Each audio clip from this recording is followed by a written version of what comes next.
ഭാഗപത്രത്തിൻ താളുകൾ നോക്കി ബന്ധുജനം വേർപിരിഞ്ഞു.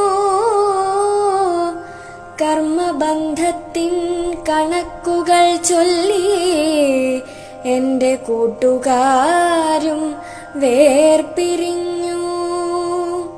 കുറ്റമെനിക്കല്ല എന്റെ കണ്ണാ, ഇത്ര നാൾ നിന്നെ പാടി പാടി സ്തുതിച്ചതല്ലേ, ഇത്ര നാൾ ശ്രീമദ് ഭാഗവത കഥ കേട്ടതല്ലേ.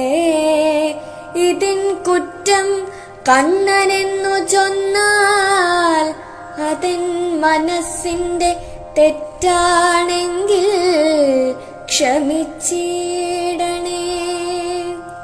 പല പല ജന്മങ്ങൾ താണ്ടി ഞാനീ വിധം ഭഗവാന്റെ നാമസങ്കീർത്തനങ്ങൾ ചൊല്ലിടുന്നേൻ. ഇനിയും പല പല ജന്മങ്ങൾ എടുക്കേണ്ടി വന്നാലും കണ്ണാ, ഇനിയും പല പല പല പല ജന്മങ്ങൾ എടുക്കേണ്ടി വന്നാലും അതു നിൻ വൃന്ദാവനത്തിൽ, കണ്ണന്റെ വൃന്ദാവനത്തിൽ ഒരു പുല്ലായി ഒരു പുഴുവായി കണ്ണന്റെ ഭക്തർതൻ പാദധൂളിയായി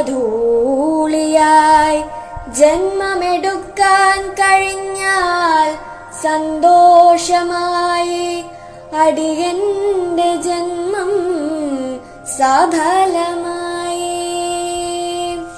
ഭഗവാനേ ഗുരുവായൂരപ്പ, തരണേ അടിയന് ഇനിയൊരു ജന്മം കൂടി നിന്നാമങ്ങൾ പാടി പാടി പാടി പാടി പാടി പാടി പാടി പാടി നിന്നാമങ്ങൾ പാടി പാടി പാദാരവിന്ദങ്ങളിൽ വീഴാൻ ഭഗവാനേ ഗുരുവായൂരപ്പ, തരണേ അടിയന് ഇനിയൊരു ജന്മം കൂടി.